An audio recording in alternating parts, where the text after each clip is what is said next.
Hello guys, welcome back to my channel the Misfits World. আমি এসে গেছি সৌভিক আপনাদের সবার কাছে আবার।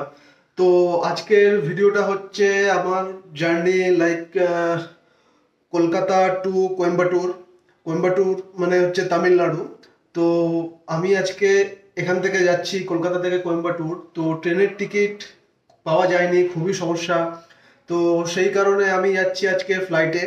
তো আজকে আমার রাত্রিবেলা আমার ফ্লাইট আছে, তো কলকাতা থেকে কোয়েম্বাটুর যাওয়ার।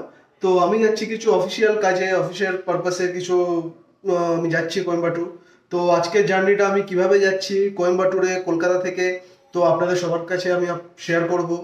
তো অবশ্যই ভিডিওটা ভালো করে দেখুন, আমি কোথায় যাচ্ছি, কিভাবে যাচ্ছি, কি কি করছি না করছি।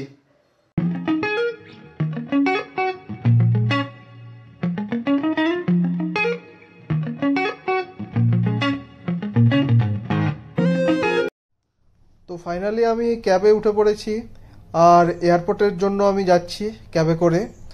তো এয়ারপোর্ট পৌঁছাতে আর আমার মাত্র 10 to 15 মিনিটস লাগবে, তারপরে আমি ওখানে চেক ইনটা আমি করবো।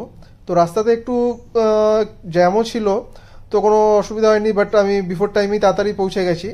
তো ওই যে দূরে দেখতে পাচ্ছেন, ওটাই হচ্ছে Kolkata airport, Netaji Subhash Chandra Bose international airport.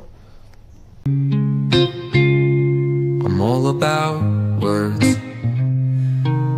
but it sounds like you're envisioning an instrumental piece that truly captures a calm, beachy ambience. Since তো 9:15 হয়েছে, আমি এয়ারপোর্টের ভেতরে এন্ট্রি করে ফেলেছি। তো সেরকম আমি এয়ারপোর্টে অত লোক দেখতে পাচ্ছি না, জানি না কেন। মানে মোটামুটি একটু ফাঁকাই আছে এয়ারপোর্টটা, অত লোকও নেই এয়ারপোর্টে।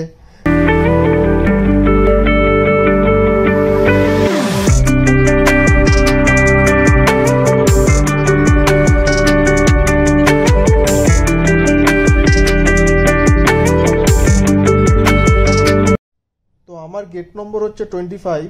তো আমি আমার গেট নম্বরের সামনে চলে এসেছি, এই গেটের কাছে। তো দেখতেই পাচ্ছেন কত লোকের এখানে ভিড়।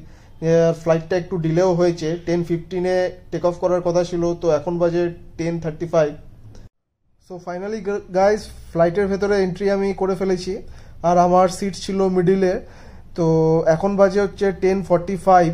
তো এখনও অবধি ফ্লাইট এখনও টেক অফ করেনি। তো more than 30 minutes flight delay হয়েছে, বিকজ একটু ওয়েদারের জন্য। তো বাইরে দেখতেই পাচ্ছেন একটু বৃষ্টিও হচ্ছে জানলা দিয়ে, তো তার জন্যই ফ্লাইটটা একটু ডিলে হয়েছে। তো ফাইনালি ফ্লাইট আস্তে আস্তে করে রানওয়ে থেকে ছাড়ছে, এখন বাজে 10:55। মানে অনেকটাই ফ্লাইটটা ডিলে হয়েছে, আর বাইরে একটু একটু করে বৃষ্টিও পড়ছে, সেটা আপনারা দেখতেই পাচ্ছেন, জানলাতে বোঝাই যাচ্ছে জলের মানে বৃষ্টি মানে যে হচ্ছে যেটা। ফাইনালি ফ্লাইট আমাদের টেক অফ করলো কলকাতা থেকে। তো আপনারা দেখতেই পাচ্ছেন যে ফ্লাইটের মানে ওপরে বসে জানলা দিয়ে আমি দেখছি যে কতটা সুন্দর লাগছে আমাদের এই কলকাতা শহরটা। তো গাইস, আমাদের ডিনারও চলে আসলো রাতে। তো ননভেজ ছিল টিকিটের সাথে, তো দেখতেই পাচ্ছেন ননভেজের ডিনার। তো গাইস, এখন আমি নামবো হচ্ছে মুম্বাই এয়ারপোর্টে। তো এখন বাজে হচ্ছে রাত্রি 1:30 হয়েছে। তো আমাদের কলকাতা থেকে ফ্লাইট টেক অফ করেছিল 11 PM, আর এখন বাজে হচ্ছে 1:30। ওই 2.5 hours লাগে ক্যালকাটা টু মুম্বাই আসতে। তো এখন এই বোম্বেতে নামছি, আপনারা দেখতেই পাচ্ছেন বোম্বে শহর।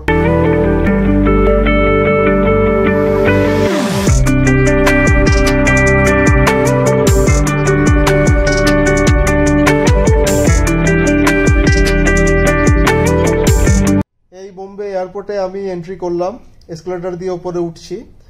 এই হচ্ছে আমাদের ছত্রপতি শিবাজি ইন্টারন্যাশনাল এয়ারপোর্ট মুম্বাই। তো ভালোই এই এয়ারপোর্টে ক্রাউড রয়েছে, লোকসংখ্যা প্রচুর। আর বেসিক্যালি কলকাতার থেকে তো অনেকই ক্রাউড এই মুম্বাই এয়ারপোর্টে, বিকজ মানে বোম্বে থেকে প্রচুর ইন্টারন্যাশনাল ফ্লাইটস এখান থেকে সব জায়গায় যায়।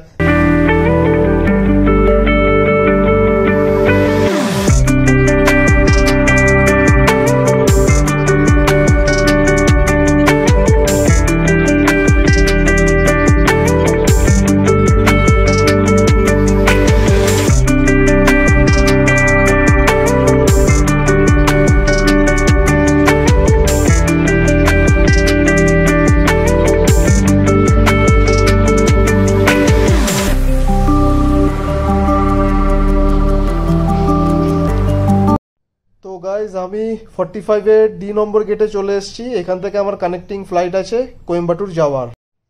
ফাইনালি গাইজ কোয়েম্বাটুর এয়ারপোর্টে আমি নেমে পড়েছি। বোম্বে থেকে আমার কানেক্টিং ফ্লাইট ছিল, যেটা হচ্ছে মর্নিং 6:10 টেক অফ করার কথা ছিল, ওটা 6:30-তে ছাড়লো। তো এখন বাজে 8টা সকাল, তো 1 hour 30 minutes লাগলো। ফাইনালি কোয়েম্বাটুর এয়ারপোর্ট থেকে আমি ক্যাব নিয়ে যাচ্ছি আমাদের যেখানে কোম্পানির কোয়ার্টার আছে সেখানে। তো আজকের মতন জার্নিটা আমাদের এখানেই শেষ হলো। তো যদি ভিডিওটা আপনাদের সবার ভালো লেগে থাকে তো অবশ্যই লাইক, কমেন্টস অ্যান্ড সাবস্ক্রাইব করবেন। যে আমার যে কলকাতা থেকে কোয়েম্বাটুর আসার জার্নিটা আপনাদের কেমন লাগলো অবশ্যই আপনারা জানাবেন যদি ভালো লেগে থাকে।